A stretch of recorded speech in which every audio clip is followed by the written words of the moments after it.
Ann Slater. As I was saying, you can find her selling her organic produce at the St. Mary's Market. And when she's not growing food, she's growing a voice of family farms and organic farmers as part of the Canadian National Union of Farmers. Let's all give a big hand of applause to Ann Slater.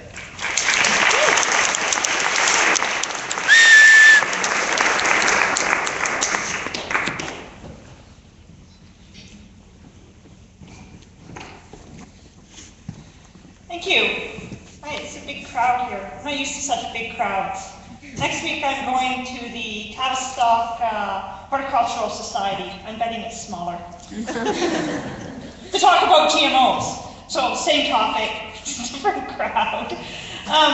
So I'm here basically on behalf of the National Farmers Union. I am a farmer here, an organic farmer here in southwestern Ontario, but my reason for being here is more to represent the National Farmers Union, which is obviously a Canadian organization of farmers.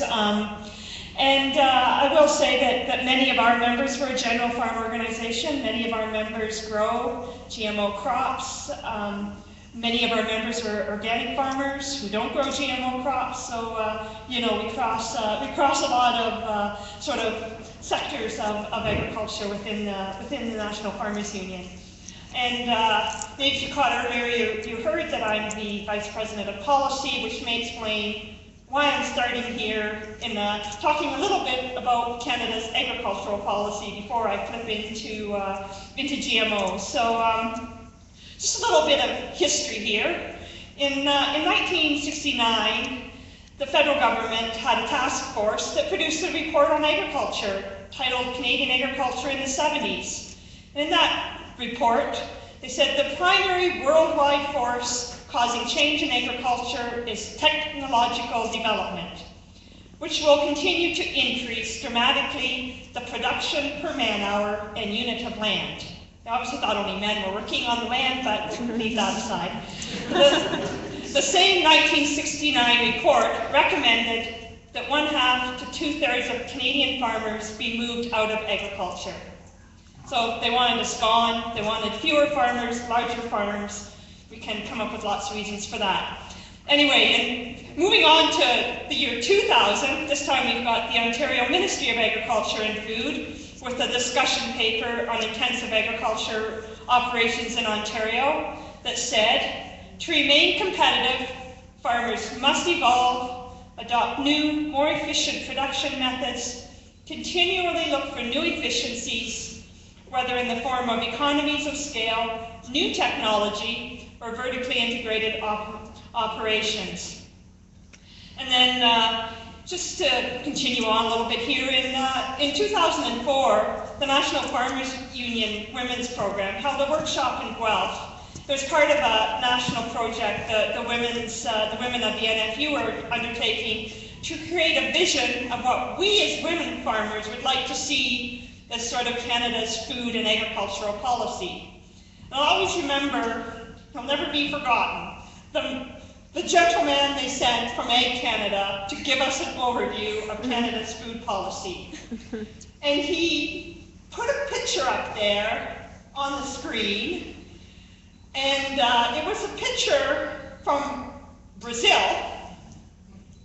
We're talking about Canada's agricultural policy. It's a picture from Brazil of a V of combines going down a huge field. So there was about 12, 20 combines, I forget, a whole big line of them. And he said, this, women, is the future of agriculture in Canada.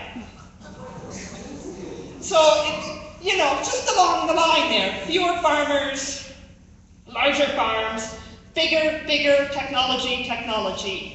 So, you might wonder why I'm starting with these examples about ag policy, but I think it's important to sort of think through the kind of direction our government policies have been leading us in as farmers for decades. And in both the agricultural policies and in the agricultural landscape in Canada and in Ontario, we remain on the same road as we did in 1969, in 2000, in 2004, in 2015. We're moving on a road of fewer farmers, larger farms, and lots of pressure to adopt new technologies like genetically modified or genetically engineered crops that are supposed to help us produce more per acre of land, because that's apparently what's important, and with fewer people on that land. So, you know, coming back to the discussion of GMOs, I sometimes find that when we start discussing GMOs, especially those of us that have questions and concerns, we sometimes get, I think, sometimes a little confused about whether it's GMOs that are leading us that way, or if it's something else. And so I think we need to always remember that GMOs fit very nicely into the agricultural policies that our governments have been pushing for decades. So this is just a follow on. You know, Trini talked about the 20 years of genetically modified crops in Canada and in Ontario. And I just thought I'd look at some of the things we have learned sort of from the farm side in those 20 years and what it's meant for farmers. So Trini already mentioned this, but I'll just say it again. Basically, in Canada, we have 3 major crops of GM crops and 1 minor crop. And we have 2 traits. One is herbicide tolerance in canola, soybeans, corn, and sugar beets.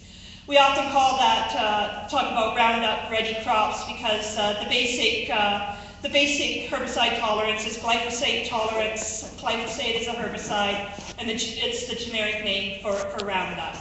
So that's one of the traits, and it was kind of unexpected. So I think I thought I'd just read this. That there's a southwestern Ontario farmer named Phil Shaw. He's also an ag economist, and he also writes regularly a column every week for the Ontario Farmer. And he's a conventional farmer. He's usually pretty on side with all of the way our ag policy and technology is going. But I found it interesting last fall he had a column where he wrote that herbicide tolerance never made sense for soybeans. It has everything to do with selling more glyphosate. And so, so sometimes we think that conventional farmers are all, just jumping on this, but they are out there with questions, and certainly my perspective is that in many ways, herbicide tolerance in genetically modified crops is about selling more glyphosate. The second trait, as Trini mentioned, is usually what we call BT, which is genetically modified into corn, as far as what we have in Ontario and in Canada, so that corn is toxic to some insect pests like European corn borer, corn rootworm, and corn earworm. And in the case of corn, what we actually have is a lot of traits stacked on top of each other. So most corn now is not just BT corn, it's BT corn with the BT Roundup Ready corn, and BT corn, it's a different trait for each of the different types of insects that you're trying to deal with. So we've got various genetically modified traits stacked on top of each other. And one thing I will say, because the song for the break, we brought up neonicotinoids, which is in many ways a different issue. But to me, it's I was just mentioning it. I don't know what I think it's something we need to look more at. But one of the Ontario government, is trying to restrict the use of neonicotinoids and doing some surprisingly good work trying to convince farmers to not use treated seed if they don't need it. And one of the things that they say is that for some insects like corn rootworm, using BT corn is a better option than using neonicotinoid seed treatments. And that sometimes as farmers we run into these thorny questions as to which way to go, and the answers are never all that easy. So we don't want genetically modified corn. We don't want corn that's toxic from the roots right up to the tip. We also don't want neonicotinoids. We're often told that GMOs have increased the yield of many crops, and that's what we're told as farmers, that's what you're told as the public. I think one thing that's often not said is that GM technology or these herbicide-tolerant traits or BT traits are added basically now to every new variety of corn and many new varieties of soybeans and new varieties of canola. So if someone, if a company goes and breeds a higher yielding variety of one of those crops, the GM traits are automatically added to that. So is that because, are they higher yielding because of the GM traits, or are they higher yielding because it's a new variety that just happens to have the trait added to it? So that's something that's very difficult to sort out, but it certainly shouldn't be assumed that the GM technology is actually what is leading to the higher yielding crops, if in fact we are seeing them. So we have an agricultural policy that pushes farmers to industrialize, to get larger, to use technology, i.e. in this case, genetically engineered crops, and to produce for export. And in Ontario, that ag policy encourages farmers to grow 2 or 3 crops, especially when we're talking about growing crops for export: corn, soybeans, and wheat. 2 of those crops are glyphosate-tolerant crops. Soybeans, a significant number of the soybeans grown are glyphosate-tolerant, and most of the corn is glyphosate-tolerant. So therefore, since the introduction of genetically modified soybeans and then corn in the 1990s, farmers have come to rely more and more on one herbicide, glyphosate, to control weeds. So Trini already mentioned this, but what that's led to is an increase in the number of glyphosate-resistant weeds. So we're spraying one herbicide over and over again, and of course the weeds are going to develop some resistance. That's just the way nature works. So in Ontario, we basically have 3 glyphosate-resistant weeds.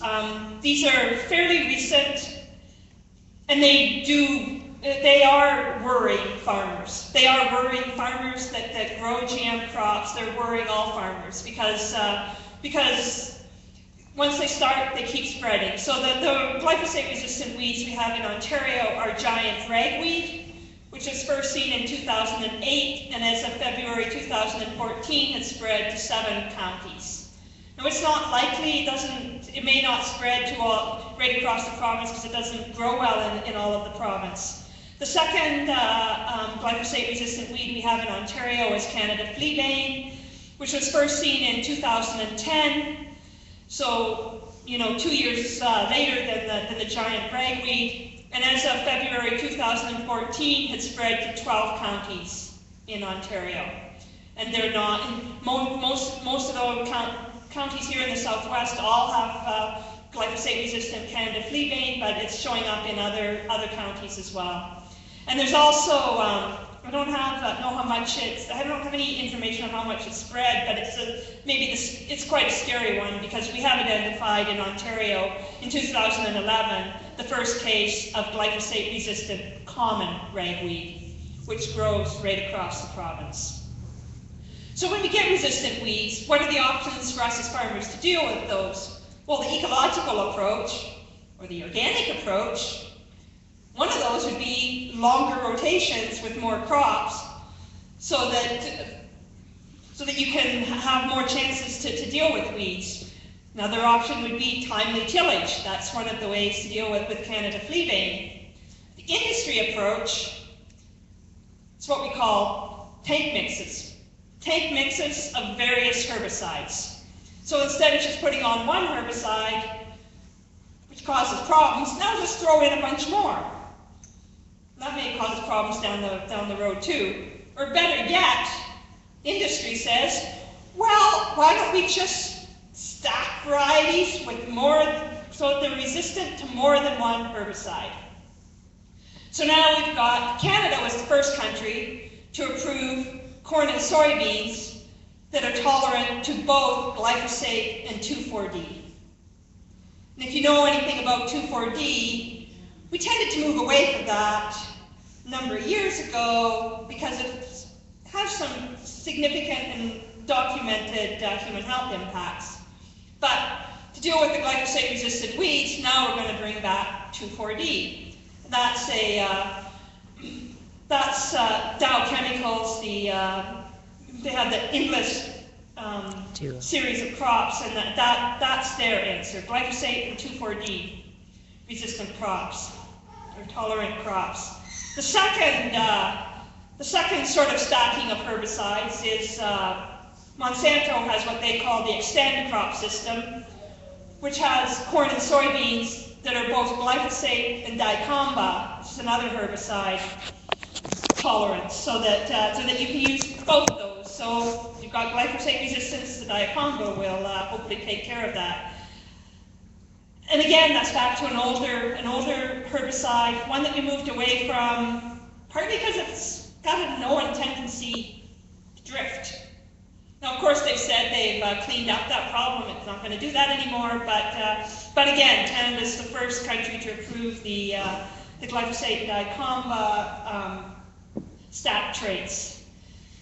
And Canada's regulatory agencies have been willing to approve these new genetically modified crops with few to no questions. And so I assume they see this return to older generation herbicides as an acceptable solution to problems caused by the overuse of glyphosate.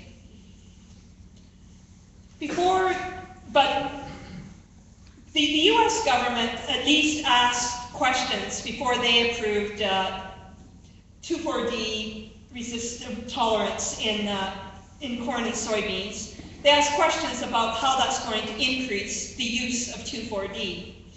And their studies found it would have a significant increase in the amount of 2,4-D being used in the US. Now, right at this moment, neither one of these sort of stacked traits, stacked herbicides are fully they're not fully commercially available because the seed companies are waiting on a couple of other countries like China to approve these new GM crops, because otherwise it will cause problems with export markets. So maybe we'll have to wait. We can always hope that other countries see the light and save us from spraying ever more herbicides across our fields. So that's one area for farmers, the glyphosate-resistant weeds. Another area I wanted to look at is the control of our seeds. And in Canada, and that came up, it already came up in the song.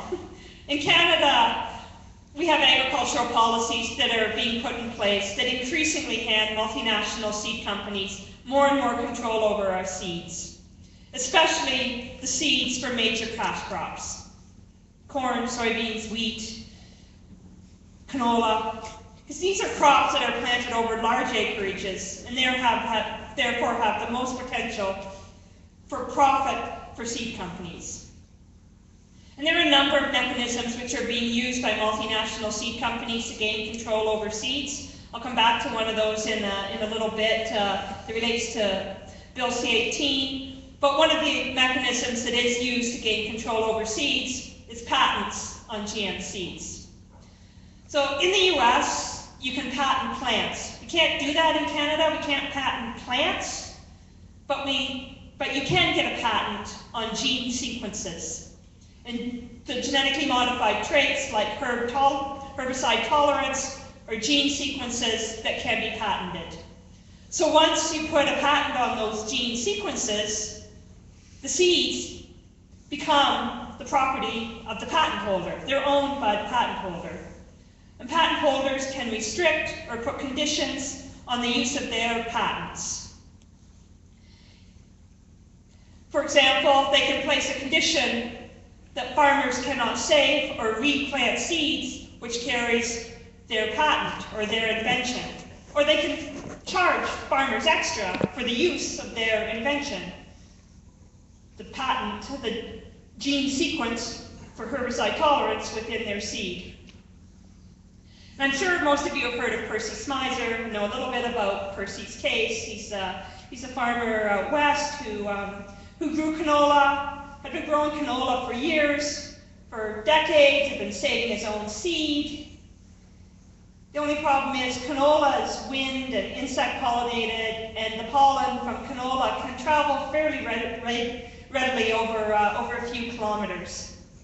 He never planted genetically modified canola on his farm, but glyphosate-tolerant canola was found on his farm. And so Monsanto, which owns that patent, that gene sequence for glyphosate tolerance in canola, sued him for infringing on their patent rights. So his case, the case of Smizer versus Monsanto, ended up in the Supreme Court of Canada. And you know, for all of us as farmers concerned, you know, looking at GMOs and looking at who's got control of our seeds, for people who are worried about this this increasing use of genetically modified crops in Canada, this case before the Supreme Court was really quite important, and you know, one of the learnings that we've had over the 20 years of GMOs. In 2004, the Supreme Court decision in the Monsanto versus Smizer case was that a farmer can be found in violation of patent rights no matter how the patented seeds arrived on the farmer's land. So if somebody, I'm just growing my seed, growing my crop, saving my seed, but if somehow somebody else's, something that's owned by someone else, because it's got a patent on it, arrives on my land, I'm supposed to pay because I've got it, even though I didn't put it there. So, just to come back to a little bit of the broader ag policy and the broader policies of where our government is heading, I'm sure lots of you know that Canada's been working on this Canada-EU Comprehensive Economic and Trade Agreement, otherwise known as CETA, for the last several years. So the trade agreement between Canada and the EU. And one of the things that's in that agreement is that Canada has agreed to allow the use of a whole bunch of new tools to enforce intellectual property rights. And gene patents on GM crops are a type of intellectual property right. So under CETA, seed and biotech companies will be able to use the courts to seek injunctions against farmers suspected of planting GM crops without the permission of the patent holder. And even before courts actually determine whether or not there was a violation of the patent, judges will be able to order the seizure of assets like farm equipment, like bank accounts, like seed inventory on your farm for suspected infringement of patents. And this has been included in the CETA agreement, which may or may not be ever coming about. Who knows? But apparently, you know, the Canadian government says it's all done, but there's still issues coming up. But it's not only in this trade agreement that these kind of rights are being given to seed and biotech companies. The same kind of clauses are being written into other trade agreements, like the Trans-Pacific Partnership that is still under negotiation. So, you know, through our ag policy commitment to negotiating trade agreements, we're giving intellectual property right holders, like seed companies, additional powers. And our governments are therefore supporting the owners of genetically modified varieties of seed. So that's one piece of the control of seed. I'm just going to talk a little bit about the price of seeds, which relates to the control of seeds. So the NFU, the National Farmers Union, did some research a couple of years ago looking at how the price of seed has changed. And this research was done in Western Canada. But the cost of seed for Saskatchewan farmers went from $50 million in 1981 to over $350 million in 2011.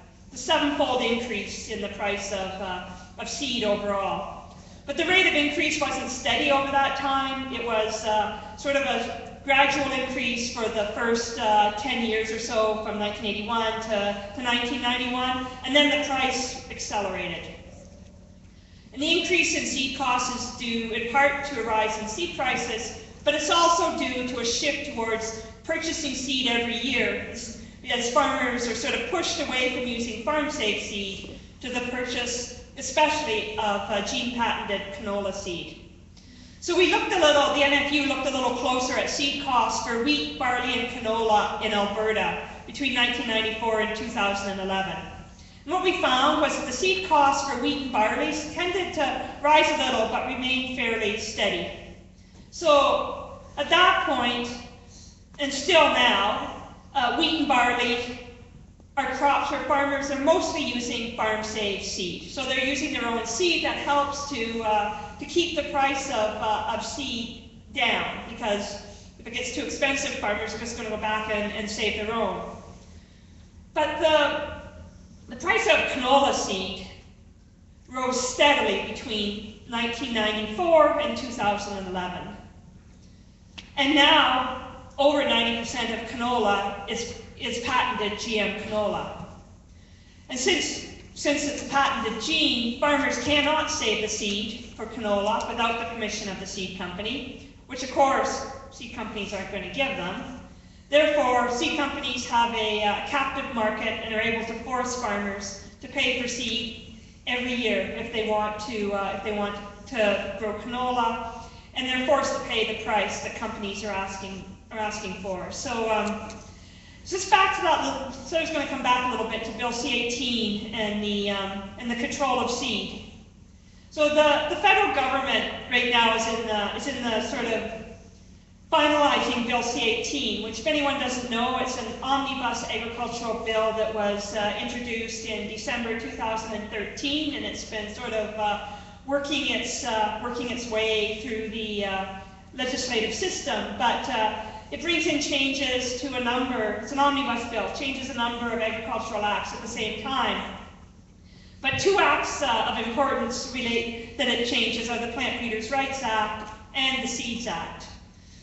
And through what's in Bill C-18, it will again open the door for seed companies to use other means other than gene patents to gain more control over seed, like wheat and barley, and force farmers to pay to purchase those seeds every year as well. So in the case of wheat and barley, they're going to use a different type of intellectual property right, that's plant breeders' rights, but it does the same thing. It gives more control to the seed companies over seed and less options for farmers to save seed. So just veer off in a little different direction again about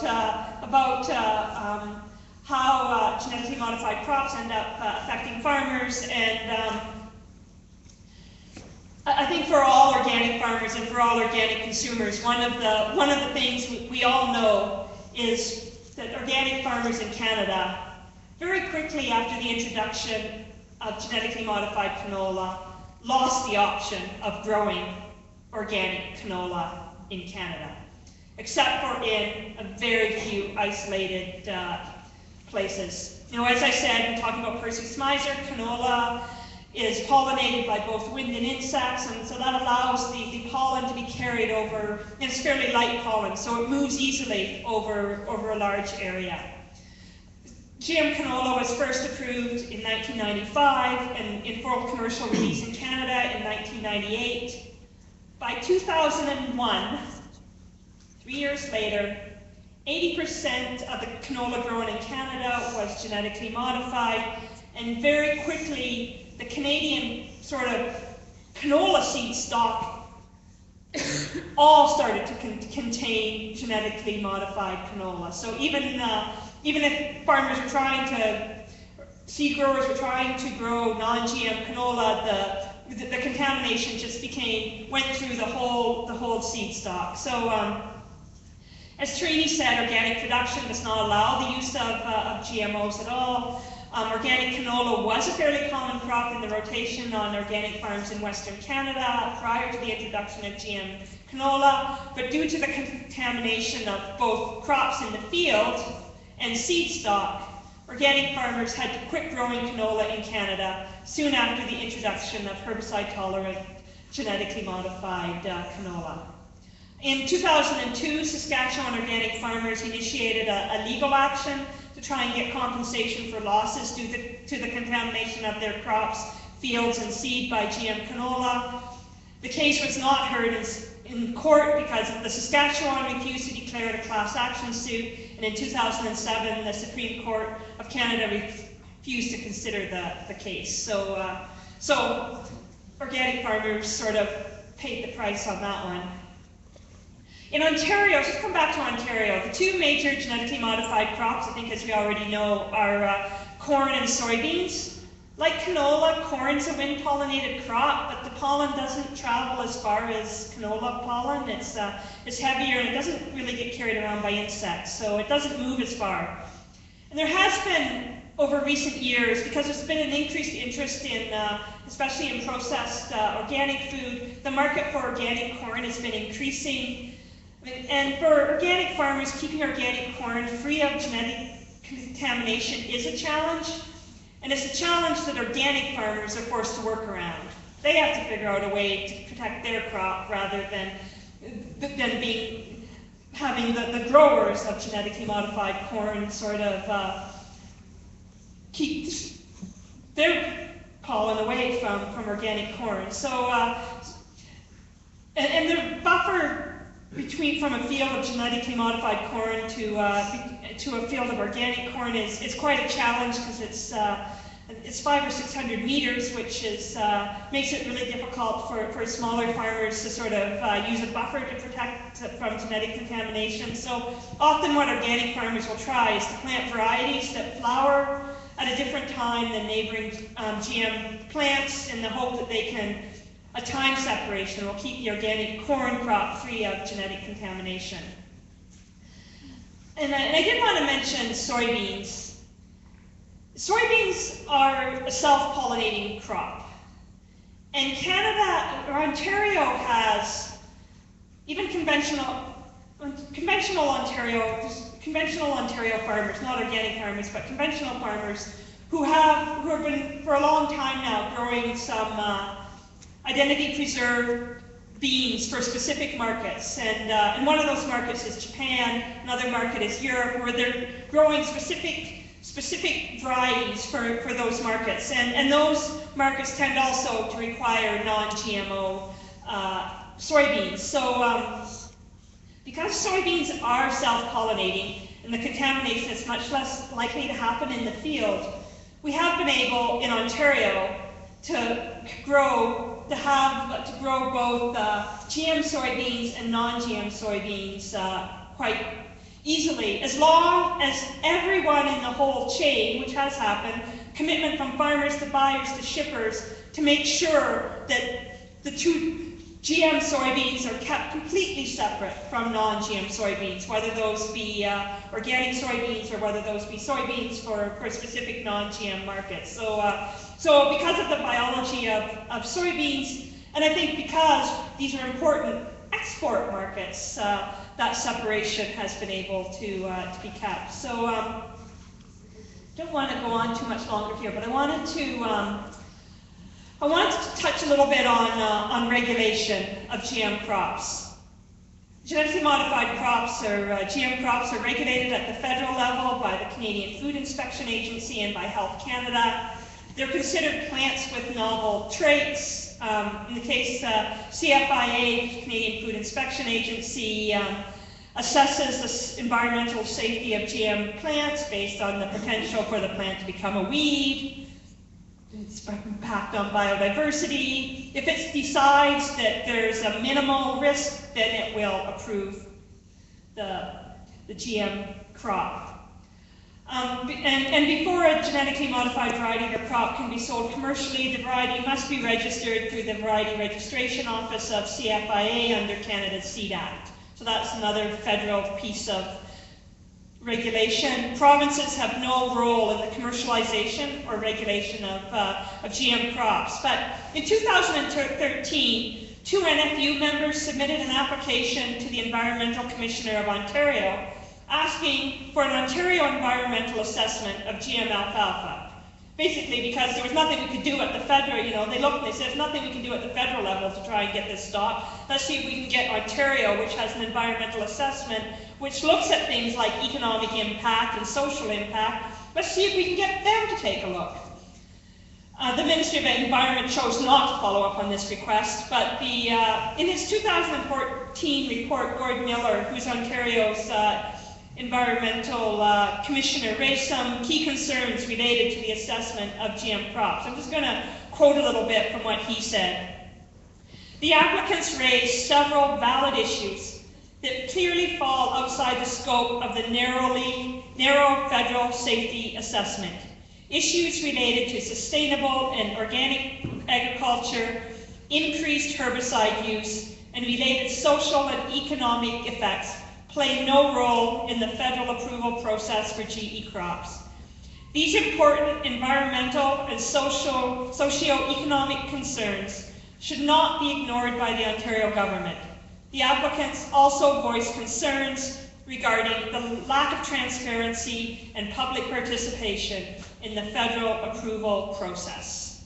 So that's, he certainly sort of highlighted some of the problems we have with our regulatory process. And I think the other thing I will say, I mentioned that before a new variety of a GM crop can be grown commercially, it needs to go through the variety registration process. And again, this is where our agricultural policies help make it easier for GM crops. In June of last year, we had changes come in to the variety registration process. One of these changes will make it easier to register new varieties of forage crops like alfalfa. And under Bill, if a company wants to introduce a new variety, it doesn't need any third-party testing, it doesn't need any review, no one needs to see if it's any good. All the company needs to do is submit an application, $875 and a seed sample to the variety registration office. And that's all we need to get a new variety of a new forage crop, like alfalfa. And Bill C-18 that I mentioned, another of the changes that comes in when Bill C-18 passes will open up some opportunities for seed companies to lobby the government to make it even easier to register new varieties, which will be one more place where we won't have a say in what happens as far as what we would like as farmers in Canada. So just going to close again. Tarini mentioned GM alfalfa, but I think one of the things you should know is that there's a lot of concern about GM alfalfa in the farm community. In Ontario, the concern is about this is another glyphosate-resistant, glyphosate-tolerant crop. We're already having problems with resistant weeds. Why do we want one more glyphosate-tolerant crop? So that's the concern from Ontario farmers. We're not asking for it. This is what conventional farmers say. We're not asking for it. We don't want it. It's just going to cause us problems. In Western Canada, there's important markets for forage seed in Europe. And Forage Seed Canada earlier this month stated that they oppose the commercialization and full release of genetically modified alfalfa in Canada until there is market acceptance in the majority of markets in Canada, as well as export markets in the EU, China, Japan, the Middle East. So, the forage seed industry is working hard as well to try and stop the release of genetically modified alfalfa. And we can always hope that if we have a government that likes trade, that maybe they'll try and protect some of those export markets, which will maybe help us keep genetically modified alfalfa off of the market. So Tarini went through a bunch of the things you can do. I guess I would just add National Farmers Union has put together what we believe are the fundamental principles of a Farmers Seed Act. You can find it on the NFU website. And one of our principles is that the use of gene patents on seed should be prohibited. So we would encourage you, election this year, ask your candidates to support the NFU's Farmers Seed Act. And similarly, ask your election candidates about what they're going to do about these trade agreements that are giving more power sort of for enforcement for farmers that are accused of infringing patent rights on GM crops. So yeah, I think I'll end there, and if we have some questions, I think Tarini will come up and we can answer those. And I went longer than I planned, but hopefully I didn't put you to sleep.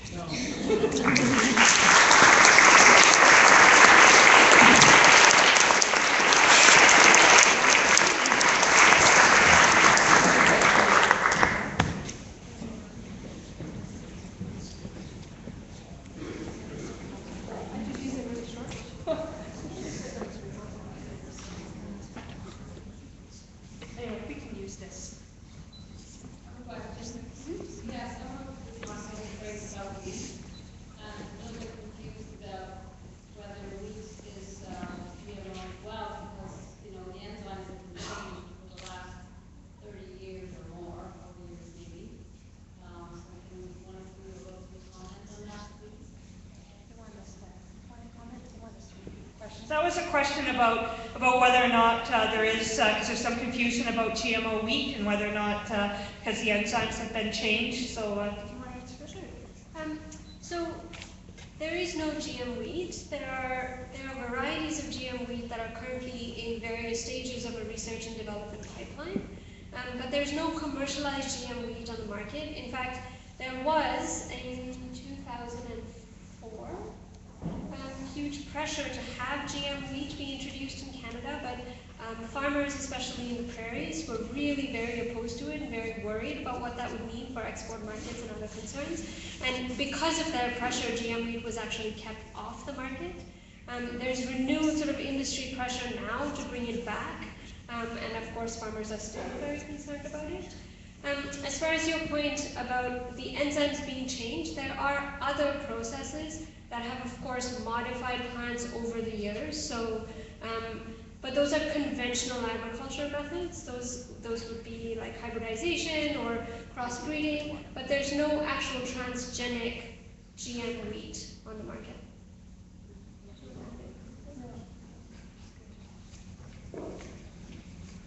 Yeah.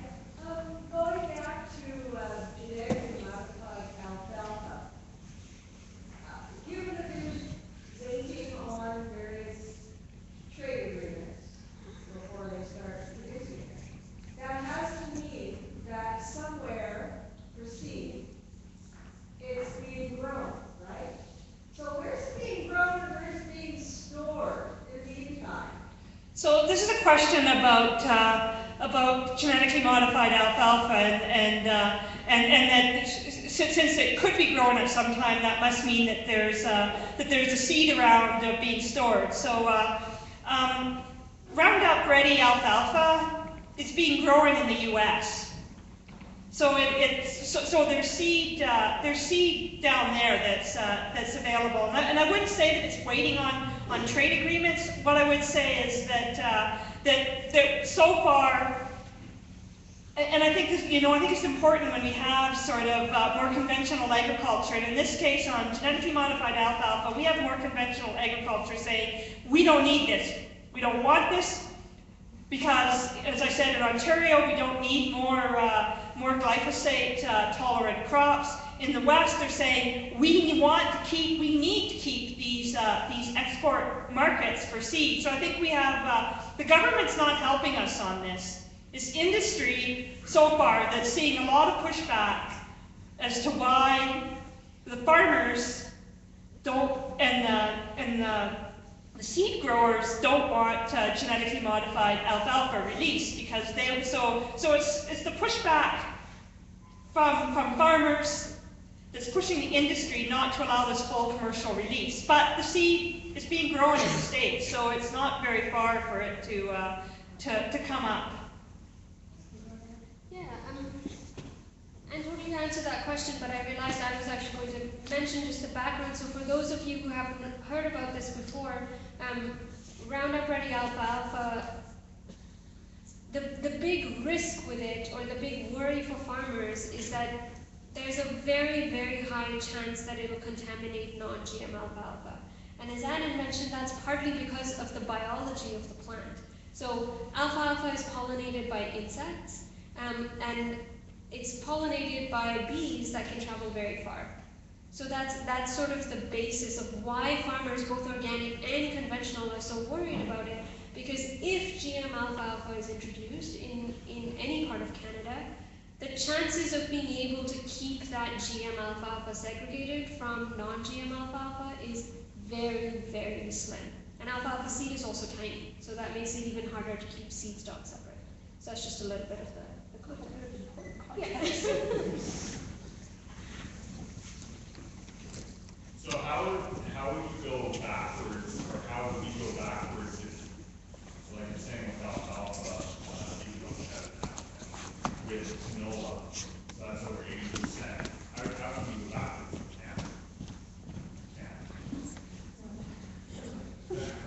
So the question is, can we go backwards? Like canola, well, canola is actually not over 90%. So we can't go backwards. Once the genie's out of the bottle, it's out. I mean, we all said this 20 years ago that when the contamination happens. You can't stuff it back in. I will say, because I didn't talk about it, but I think in 2009 there was a shipment of Canadian flax that was found to contain some genetically modified flax seeds. There's a type of flax called triffid that is a genetically modified triffid flax that was developed at one time in Canada, but it was never commercially released because the flax growers and the flax industry said, we've got export markets, we don't want that flax released. It will. So, 10 years later, it shows up in its shipment to Europe, and it cost Canadian flax farmers a lot of money. And in that case, because it was never totally released, flax farmers have gone back and sort of, but at a great cost. Farmers had to give up farm-safe flax seed. There had to be a lot of testing of flax seed and a sort of a restarting out of clean flax seed to get a new stock of flax seed that wasn't contaminated. So that was from a crop that was never commercially released. So any of these crops that haven't been commercially released and where the contamination has happened, I mean, that's the thing. If we don't stop genetically modified alfalfa now, it's going to be too late. And that's what the forage growers know, that's what farmers know, that's what consumers know. So I guess but like canola, because it's used in so many things, it just doesn't exist. There's no such thing as non-GMO canola. So the question is there no such thing as non-GMO canola? There is still some organic canola being grown in a few isolated places where so I think there's some being grown in Quebec, but it's very rare and hard to find. Basically, we're not going to go back to growing non-GM canola in this country. The current estimate from the Canola Council of Canada is that there's about 95% of our canola in the country, this is from last year, is GM. And of course, again, it's different for different crops. Right, so there are some things where it may be easier to trace back and say that's where this might have happened and it hasn't been commercialized, so maybe we can look into where the seed stock sort of mixed. But once you've commercialized a crop, especially if the biology of the crop really is sort of susceptible to contamination, the answer is you can't go backwards. Brian? In a charming letter from Rona Ambrose, she asserts that there's no issue with saving seeds for farmers in Canada because they have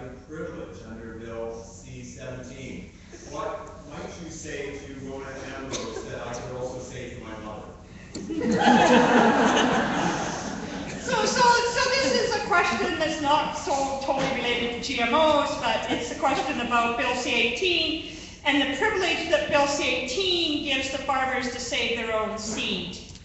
So Bill C-18 does include a farmer's privilege that we can save our own seed.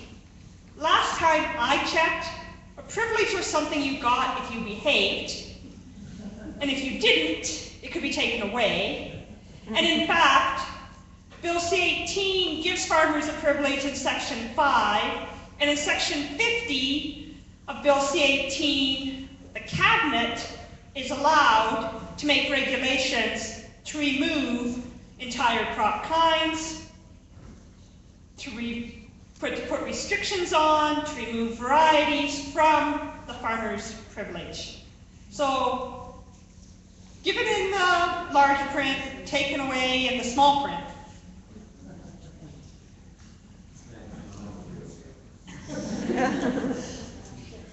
So with the increase, it seems like there's an increased interest in organic foods on a whole, I guess, for consumers and non-GMO stuff. So do you see, like, do you foresee more farmers possibly making the change to organics?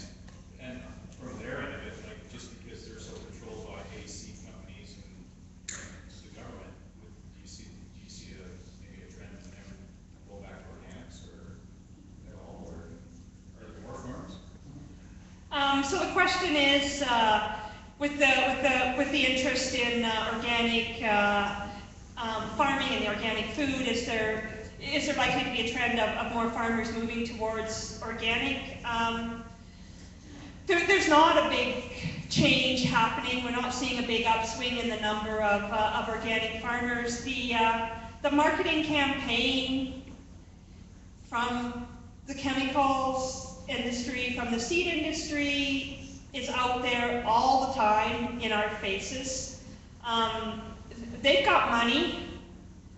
They've got money. I think, you know what, we see a loss of public breeding done in the public interest. We see a loss of public research done in the interest of the public.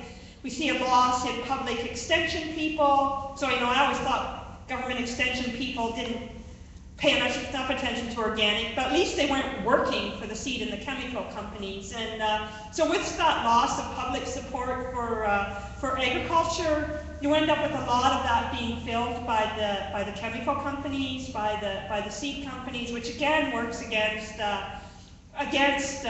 you know, farmers having the knowledge and the place to get the knowledge to move to organic agriculture. But there are organizations like the Ecological Farmers Association of Ontario, which is a member of CBAN, that are working to provide that kind of support to farmers to make the switch.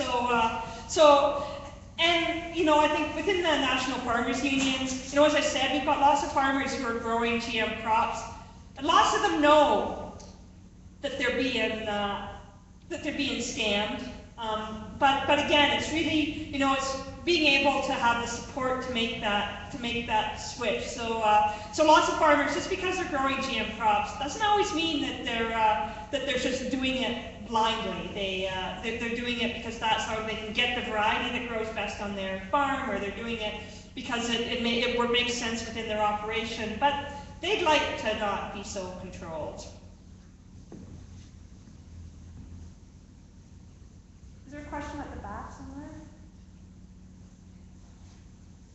So where are we with sweet corn as far as GMOs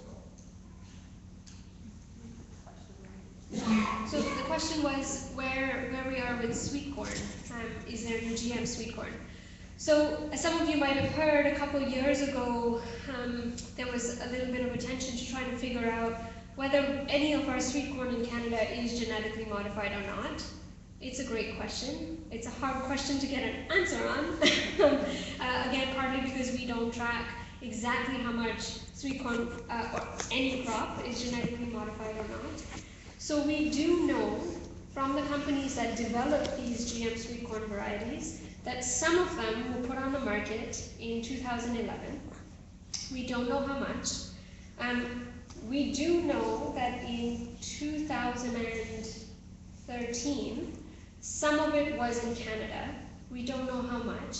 CBAN did a little bit of just independent, our own testing, and we had a very small sample size, but we found in that year that almost a third of all our samples were genetically modified, but it was a tiny sample in a small time period. Last year we did that testing again from a wider sample size, all the provinces, and over a couple months, and we found only one sample was genetically modified. So we suspect that there's a very small quantity of GM sweet corn out there, but it is possible that some of it is.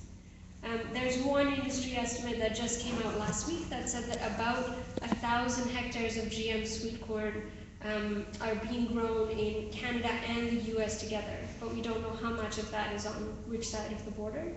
And that's a tiny percentage of the total. It's like 0.0 something percent of the total sweet corn acres. So it's all a bit of a mystery. There is some, but we don't know how much, and possibly it's becoming less and less again because of consumer pressure, because consumers have really made clear that they don't want this stuff in the marketplace. More up here. What about the health effects on people, and how long do you think it's going to take before we can find out what the health effects are? That's a good question. The short answer is we don't know. The question was what the health impacts are of GMOs and what kind of timeline we're looking at to find out what they look like. So the short answer is, at the moment, right now, we don't know. Just a few weeks ago, there was a group of scientists around the world who put together a statement that has been peer-reviewed and published that says that till now, with a review of all the independent studies that are out there, so that's not counting corporate studies or studies done by scientists who are funded by any of the big biotech companies, there is no scientific consensus on the health and safety risks or benefits of GM crops. That's where we are at the moment. How long it's going to take is a really good question. There's a few pieces that need to fall into place for that research to happen, one of which is, of course, our regulation has to encourage it.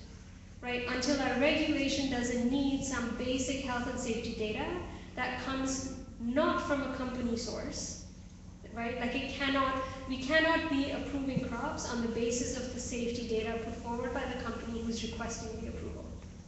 That is part of our process at the moment. That's how it works.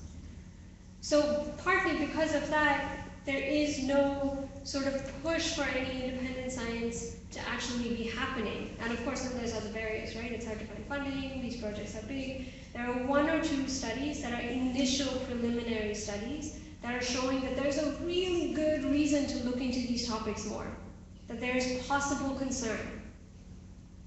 But most of the studies, a vast majority of the studies that we have right now, in fact, I think all but one, are short-term studies. So they're 90 days or shorter. There's no longer-term studies. There's no feeding trials. So we're really missing a huge piece of science.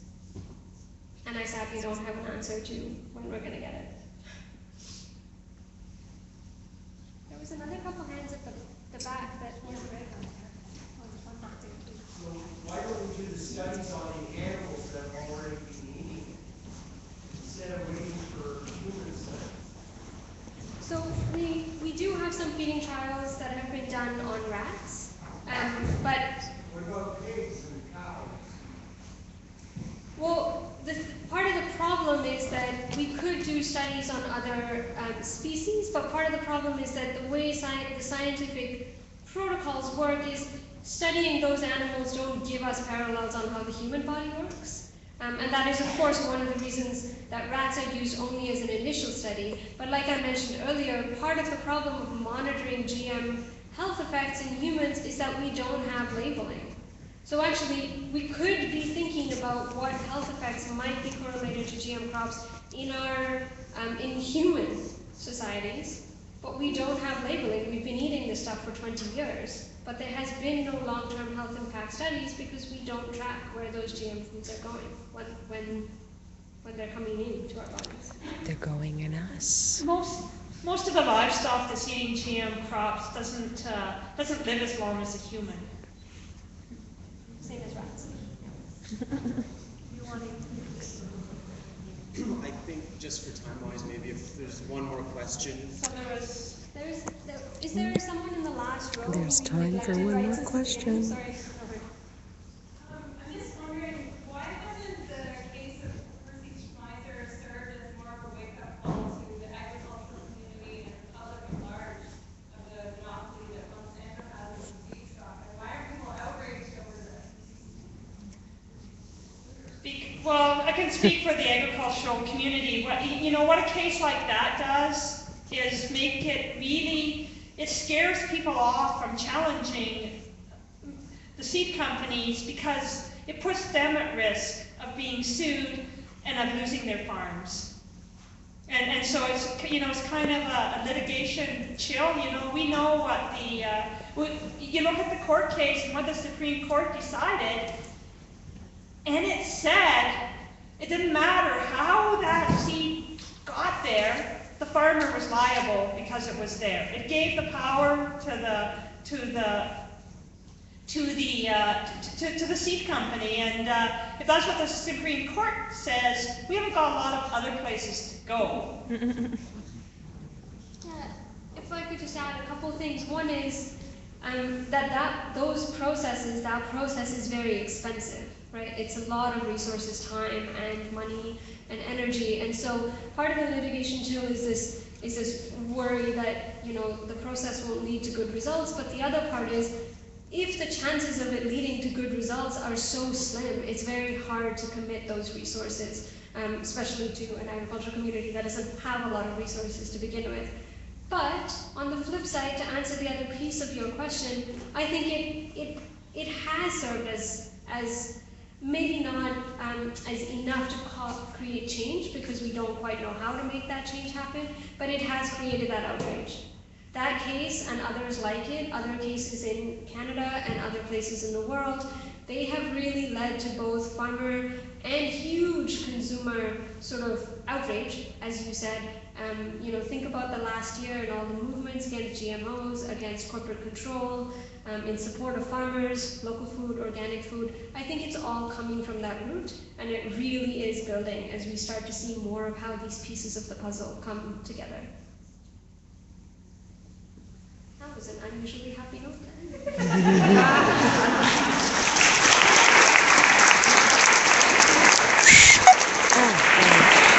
Can't get the whistles going, guys.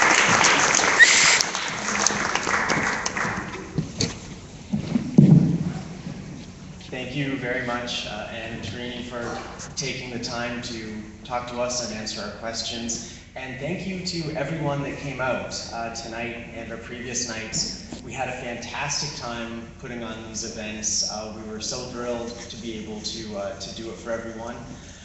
We also want to thank others that made it possible, the Ontario Natural Food Co-op and Libro Credit Union for supplying us funding to make this happen, the other speakers that have come to our events, and our other partners here for bringing display booths. We're hoping that tonight maybe you've got a little bit of anger built up. I want to remind you that when it comes to food, every dollar you spend is casting a vote for the world you want to live in, and we're kind of hoping that the London Food Co-op can be your ballot box for that.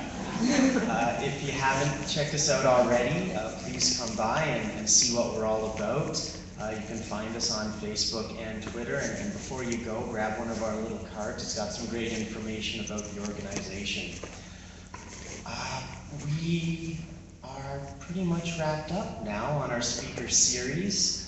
We're just going to finish off with a song by Margot that's particularly GMO related. And we hope you all had a good time here before you venture out back into these absolutely frigid temperatures.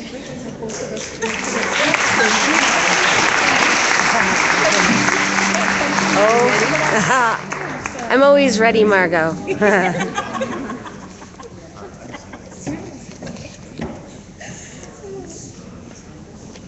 Thank you. So, this is the song people are waiting for.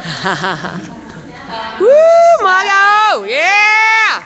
So I just wanted to say though, I wonder if there's a correlation between you know, the problem with the bees seems to be mostly around GMO corn and soy, and not so much around wheat, which I guess is not necessarily GMO, so there might be a correlation there as far as perhaps the bees cannot, whatever pollens they do get or whatever stuff comes from the dust from the seeds, they can't seem to digest.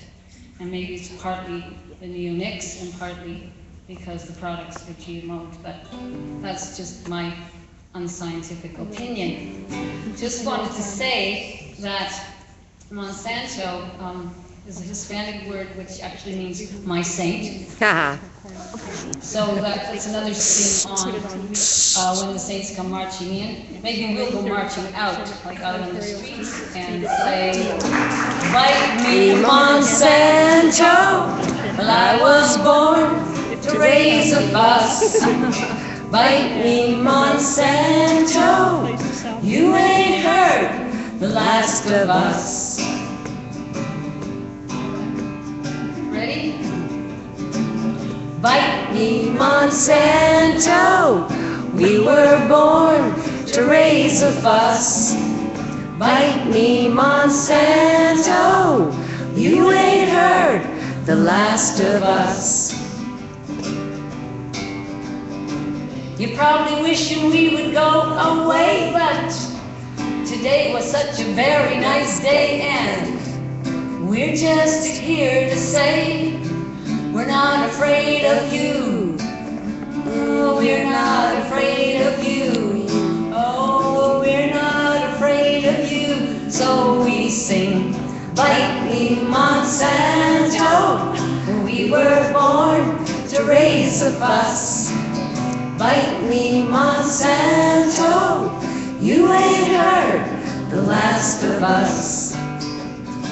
I think your products, they really blow, and it's high time for you to go, 'cause you're still pushing those GMOs, but we're not so ashamed of you. We're so ashamed of you, you bad boys, we're so ashamed of you. So we sing, bite me, Monsanto, we were born to raise a fuss. Bite me, Monsanto, you ain't heard the last of us. I wonder how you sleep at night.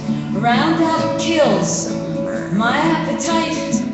Creating jobs won't make it right, not ever. Well, I was reading something on a blog about three-eyed cats and human frogs and flying dogs. Well, aren't you clever? Bite me, Monsanto, 'cause we were born to raise a fuss. Bite me, Monsanto, you ain't heard the last of us.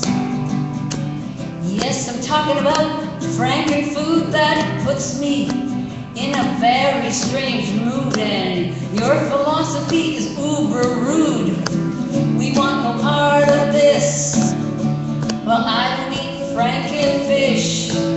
It's not my favorite dish. And we sing, bite me, Monsanto, we were born to raise a fuss.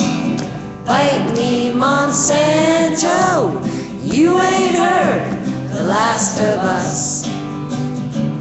Can't you see the consequence that killing pollinators make no sense? And if getting rich is your defense, then we'll keep the pressure up. Oh, we'll keep the pressure up, you doorknobs. Margot. Bite me, Monsanto, we were born to raise a fuss. Bite me, Monsanto, you ain't heard the last of us. You ain't heard the last of us. Woo!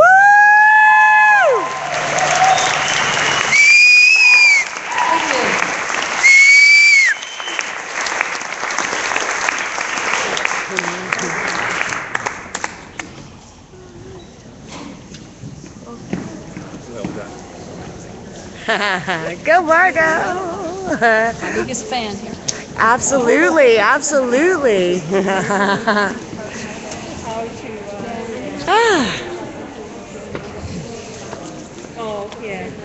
And I sat in a good spot without meaning to. Thanks everyone for joining us for this 3-parter London Food Cooperative Speaker Series here at Aeolian Hall. We hope to see you out May 23rd, Saturday, March Against Monsanto. Smell you later, guys.